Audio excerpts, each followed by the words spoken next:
Android and iPhone users. For the full version of WFO Radio, download the WFO Radio app. It's sports radio for racing fans. Thank you. I appreciate it. The ultimate racing show, including WFO Radio NHRA Nitro, WFO Radio Ignition, the WFO Radio NASCAR Tailgate Party, news, videos, push notifications, and more. I just hope I'm part of it. Go to the App Store or Android Market. Search WFO Radio and download it now. Okay, everybody, we are going to go ahead and start our post-race press conference today for the Hollywood Casino 400 in the Monster Energy NASCAR Cup Series. And we are joined by the winning crew chief and the winning owner of the number 11 FedEx Toyota for Joe Gibbs Racing. We have crew chief Chris Gabehart and team owner Joe Gibbs. We'll open the floor up for questions. You have a question? We'll start here and go around. Trevor Mater, NASCAR College Media Program. Joe, that final restart, you had all four of your cars up there kind of vying for the win. One, how nervous were you, and was there any message to any of the teams in that final restart? No, there was no message, but I was nervous for sure. There's so much at stake, at the end of a race like that. For each one of our teams, they got their sponsor, they got their career, their drivers do, crew chiefs.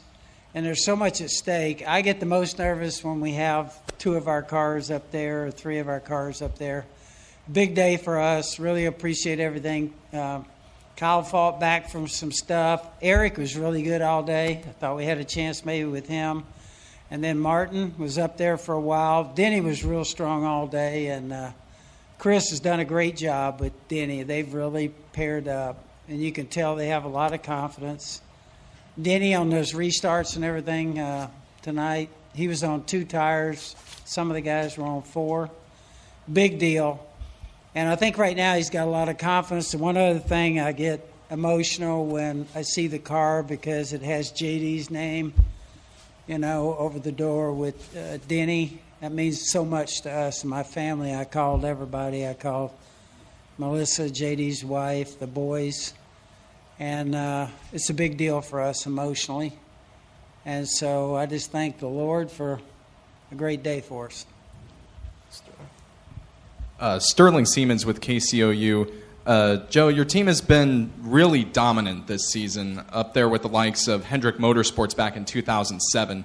How do you explain the dominance and the strength that your team has displayed throughout all 4 full-time cars? Yeah, it is so hard in pro sports to stay up and keep performing because it's just this is the best people in the world, the best teams, drivers in the world that race NASCAR. This is it. And so it's hard to stay up there. And the only thing I would say there, it's about the people. We have great people back at the race shop preparing everything. And I just wish a lot of them could be here. And then our drivers, our crew chiefs, and their teams. I just think it's kind of, for us, it's about people. I think we got great people right now. We have very, very good chemistry. And it's not going to buy us anything next week. The problem is, I get so nervous. I was all excited about the day, and then somebody mentioned next week, and I almost threw up. So I said, you mean this didn't get us to Homestead? But it was certainly a great day. And I always say for our sponsor, I had a chance to call Fred Smith and Raj and everybody there at FedEx. It means so much to our sponsors. This is different than other sports. They're actually in the game with us. They're on the car. They're a part of it. 3.5 hours, they're with us. And so it's great, so great when you can call them afterwards and say thanks. Scott Stiles, Fox Sports Radio. Chris, during the day, long green flag runs and not many opportunities to make changes on your car. But knowing going in, possibly there's going to be some, short-term runs at the end. Your thoughts going in today? Well, we had a really good practice, honestly. We were really good Friday during practice and race trim, and this was a tough track for us. We didn't run very well here the first time, and I'm just so proud of my race team, myself, the engineers, and everybody to come to these tracks for a second time and make the improvements that we've made to be as good as we were. But clearly once the race got going and it got strung out, it was evident we had a really good car and we were going to have a shot to win. And we got a few key adjustments into the car there that I think between those and once we got out front just kind of turned it into a dominant car, and we were able to control the rest of the day there and until that last caution. And then it's just scrambling, and it's a matter of figuring out how to make a pit call and hope it's the right one, and then Denny executing, and he did a great job. We'll go to Nick, then to Randy, then to Jeff. Nick Bromberg, Yahoo Sports. Joe, do you allow yourself to think about that modern-day Hendrick mark that you guys are now 2 races away from tying their 18 wins and 36? And is that even a little bit more pressure getting all 3 cars to the finals? I think more about the championship, and I'm more focused on that. But certainly we love the wins. I think for all of our cars, I mentioned each one of those sponsors, it's a huge deal for us. And obviously to get 3 of them into the next round is a big deal. This format for playoffs, Kyle won the regular season, which was a huge deal for us. But when you get in these 3-round playoffs, anything can happen. We know that. And so that makes you so nervous. And I think what you're doing is I'm constantly thinking about Homestead. How do we get to Homestead? That's what I think about the most. Go to Randy, then to Jeff, then to Breyer, then to Trevor. Hi, Randy Kovitz, Kansas City Star. For each of you, I guess Denny is maybe considered the best active driver not to have won a championship. And based on what you've seen this year, starting with the Daytona 500 to 5 wins this year, is this his best chance to win it, and what makes it? Well, I think pairing him with Chris has meant a lot to Denny. And I think it did start off at Daytona 500. That whole 500, everything that it meant, everything about JD, everything about the 11 number and everything was just a huge deal. I don't think that was something that just happened. I think God really was a part of that weekend. And so we started there, but I think Chris and Denny have really developed a relationship where they fight on every single lap. And I think tonight was a good example because Denny, he had those restarts, and there were people all over him, some having to win, some having 4 tires, and somehow he got it done. So I think Chris deserves a lot of credit, but I think Denny's on it right now.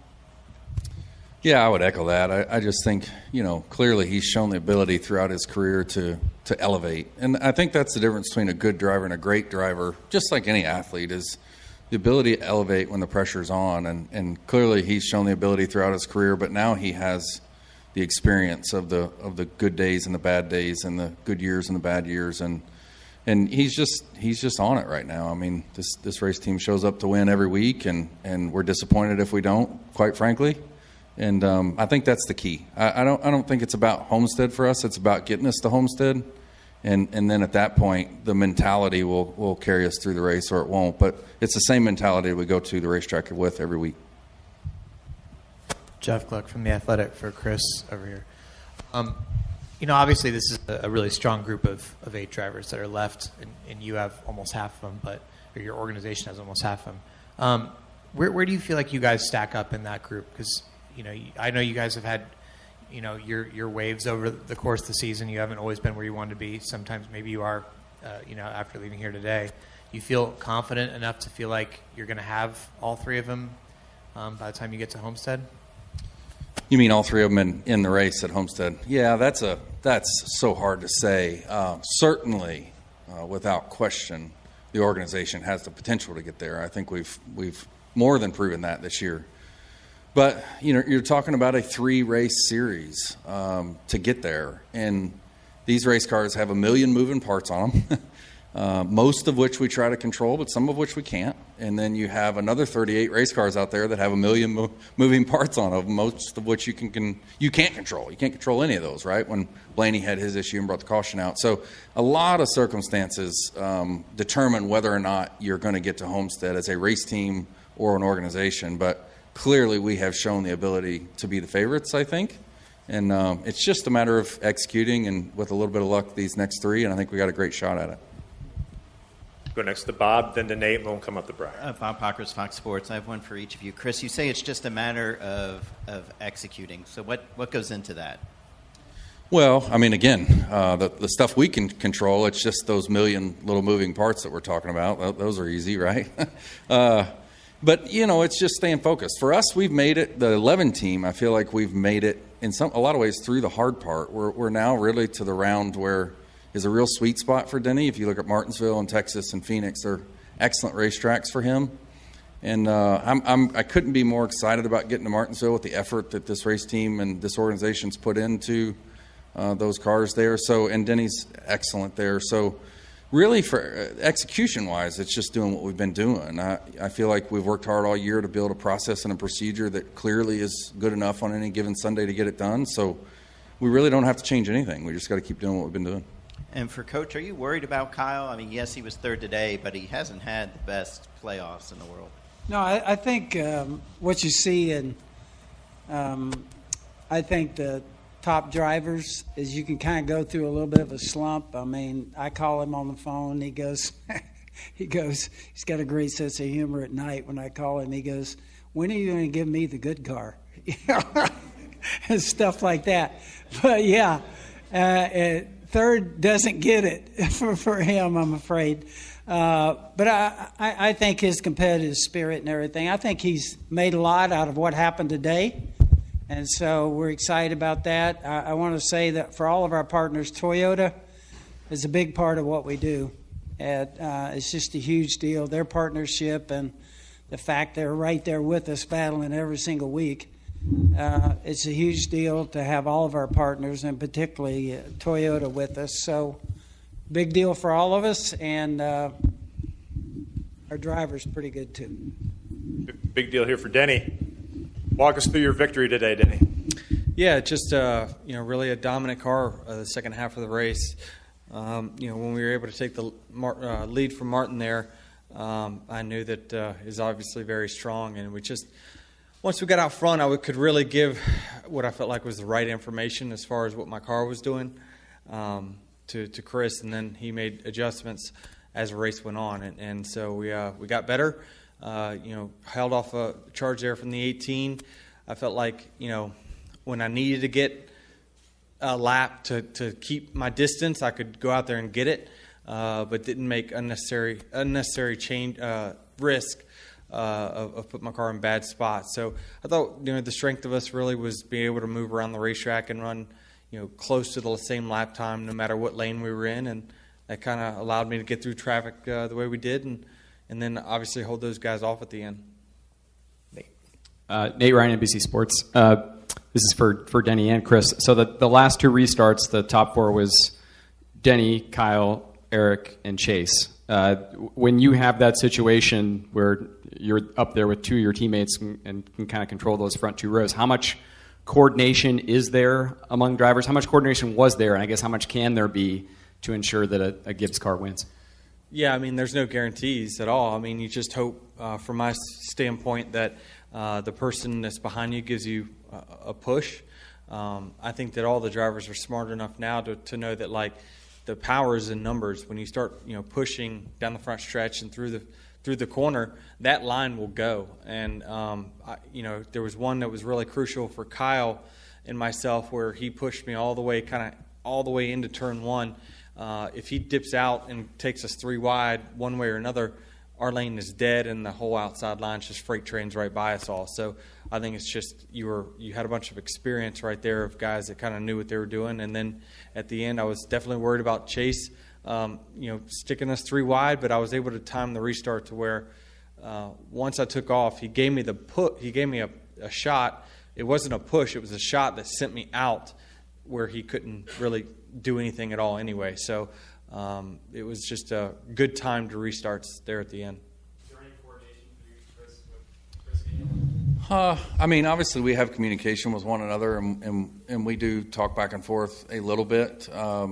But for the most part, no. It's really mostly between Denny and myself. He'd bounce a few ideas off of me or kind of look for a little reassurance. Hey, what do you think about this? And I would say, yeah, I tend to think you're thinking right about it. But it really is typically like 55-45 type scenarios. It really just depends on how good everybody gets their tires hooked up when they launch, and when they launch, and do they push or do they make contact. And again, it's a lot of experience at the first couple rows in that scenario. So everybody's pretty smart about playing chess at that point, and it's just he who executes best, and my guy did it. Before we continue on, do we have any more specific questions for Coach or for Chris? Okay, let's go ahead and head to Trevor, and then we'll cut these guys loose. This one's, I guess, kind of for Denny and Joe both. This has been a really good season for JGR as a whole, and maybe one of Denny's better seasons in his career. If JD were here, what do you think he would say about this season? I think he would be excited about one of the things that his boys at his service read from his daily log.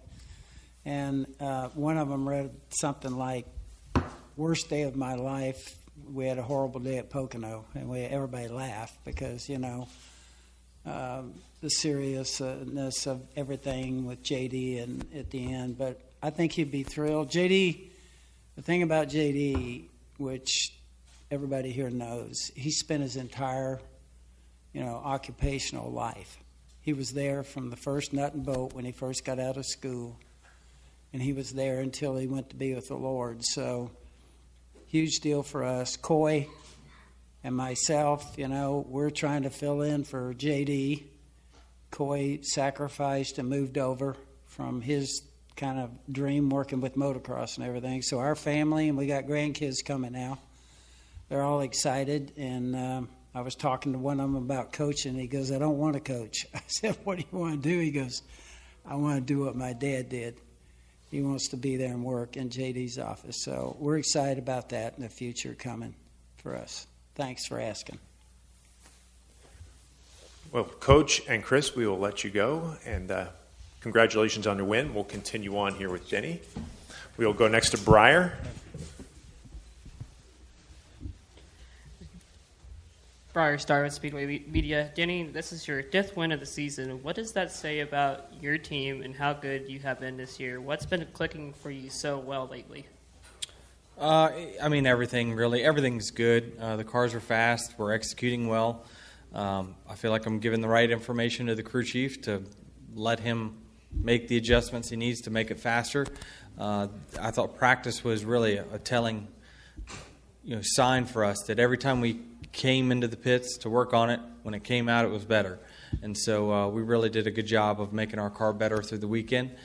Even though it didn't qualify all that well, being 23rd or so, I knew we were going to have a car that was going to be able to go to the front, and that's what we had. Steve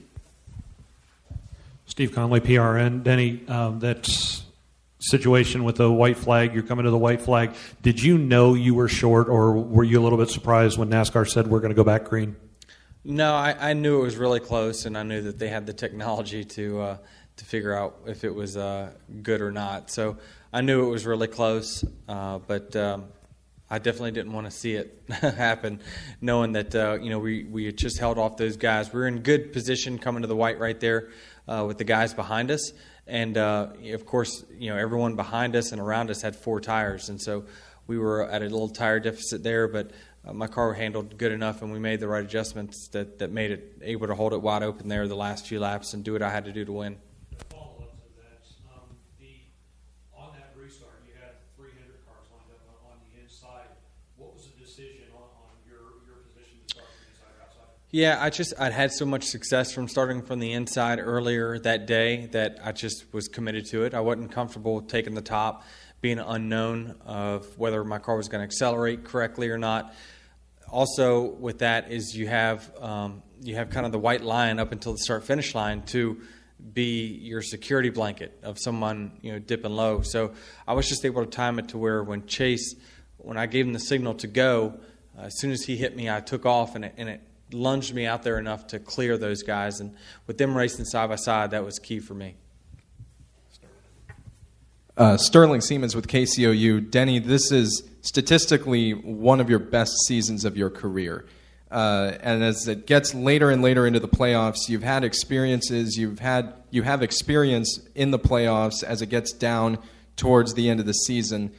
With that experience in mind, do you and the team feel more prepared this year to make a charge at a championship? Yeah, I think that certainly we're running as well as we ever have. We're contending for race wins week in, week out. We've got great great engines, great cars, great engineering. Everyone from TRD to JGR has really put together some good race packages at all types of different racetracks. And there's really, even though the next few weeks there's a variance of, you got a short track, you got a mile and a half, and then you kind of got a short track hybrid in Phoenix, we feel like we can win at every single one of them. So that's one thing that not a lot of drivers probably can say, is that they feel like they can win at every single track they go to, and that's been the case for us this year. Denny Scott Stiles, Fox Sports Radio. During the race, obviously, track had a lot of grip today, but the sun came out for a period of time, and a lot of drivers were complaining about tightness of the car. Did you experience any of that today? Well, I thought our car was better than most. The cars that we were racing around, we were kind of always marching forward. We got a good restart there at the end of stage 1. That put us in a good position to start 5th, I think, in the start of stage 2. And then we took the lead from Martin not long after that. So it's just my car was handling good. I think we prepared for conditions like this, and obviously it showed up to where we were slow in qualifying, but we were fast when it counted in the race. Dominic Ottergo, the racing experts in ESPN Radio in Albuquerque. Since the beginning of the year, you've passed drivers like Dale Jarrett and Fireball Roberts on the all-time wins list. Is that something you take a look at, and is the wins list something that you pay quite close attention to, or not really? Yeah, I mean, there's hallmark wins. I mean, once you get to 30, you want to get to 40. Once you get to 40, you want to get to 50. So, 40 is my next goal, and I think we can reach that very, very soon. Hopefully, early next year would be a nice thing, unless we can run off 4 in a row here over the next 4 weeks. But I just, I can't believe kind of the success that we've had. My career has been way beyond anything I ever expected, but it's been because of the people I've been aligned with, and that's no joke. I mean, I've been with race-winning organization with JGR, been with the same sponsors, the same team, Toyota now for over 10 years, and so most of the success has come with those guys, and so I feel like we've just got everything is. I've got everything I need to go out there and win every single week. It's up to me to do it. We'll go Gavin, Jacob, then Steve. Hey, Denny, Gavin Doe from the NASCAR College Media Program here. 2018 you came off of a winless season, but this year you have 5 wins in your belt with you and Chris Gabehart.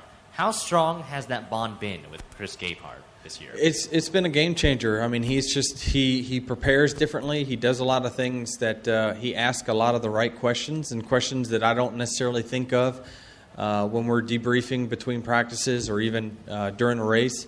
So I think he has the bigger picture always in his mind of what we need to do to be better. And so it's because of a crew chief driver relationship. That's such a huge part of success in the Cup Series, and obviously that switching to him has equaled success for us. So we really got a good thing going, and hopefully we can continue that momentum for at least 4 more weeks.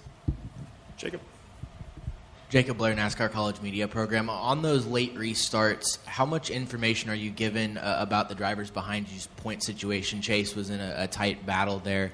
How much information are you given about that, and then how do you use that information in determining which lane you want to choose? Well, it is a determining factor. I think I asked on the final restart. Chris actually volunteered the information that, hey, he only needs 1 more point by our numbers to make it anyway. So I was like, well, that's even more of a reason to push us into turn 1, because everyone who had pushed me into turn 1 came off turn 2 second. And obviously he came off second. So I think that it was important for us to, if we could keep that inside line all aligned and to push, the outside line really didn't have a chance there. So he did that and got in. Steve, and then we'll finish with Nick. Denny, the end of stage 2, you had just put Jimmy Johnson a lap down, and as you were coming to take the green-white checkered, it looked like you may have slowed up. Was there any reason for that? Because that gave Jimmy his lap back and Austin Dillon the free pass. Yeah, I was just trying to be a nice guy. You can never have too many friends out there, especially this point of the season. You go a lap down, it changes your race, and obviously he was up there racing in the top 5 there towards the end. So just putting another coin in the deposit box. Nick? Nick Bromberg, Yahoo Sports. You've talked multiple times about, obviously, the pushes you had to get from behind. How has the racing this year changed the style on restarts of trying to figure out maybe I would pick a less preferred groove, knowing that potentially it's more important to have a better push from behind? Yeah, we take all that into account, especially with this aero package. It's more about who do you think can push you all the way into turn one. And it just seemed like the top didn't have quite as much traction as the bottom did for whatever reason. But the bottom people just stayed aligned, and that really is the key. If someone behind me pulls out or someone behind them pulls out, I mean, our line is done, and the top will prevail. So it worked out well for me to be able to control the bottom. It worked every time that I'd restarted there, so I didn't want to second guess myself on the final one. And you were obviously confident that once you got into clean air, no matter if someone behind you had 4 tires, you're going to be able to hold them off. Yeah, I knew I was going to be able to hold my car wide open. After that restart, we took 2 left side tires, I believe it was, and I just knew that for me and my car's speed, it was going to be more important to keep the lead, even if I was on lesser tires. And Chris made the right call there, because we were able to hold those guys off, and my car fired off as good as it would on 4, even though we only took 2. Do we have any questions up in the press box? Going once, going twice. Breyer, you close us off, buddy. So would you be disappointed if you did not end up winning the championship this year with how strong you've been? Yeah, I mean, it just depends. I mean, I think we believe that a successful year is making it to Homestead. Anything can happen in one race. I don't think you should necessarily deem your season a success or a failure off of one race. I think as this year as a whole, we would consider this a very successful season, even if something were to happen in the next round. We certainly wouldn't be pleased about it, but you just everyone tries to do the best of their job and let the chips fall where they may. But we are not going to let one race dictate whether this year is a success or not. Well, Denny, congratulations on winning this race, and good luck the rest of the playoffs. Thank you. Yeah. This is WFO Radio.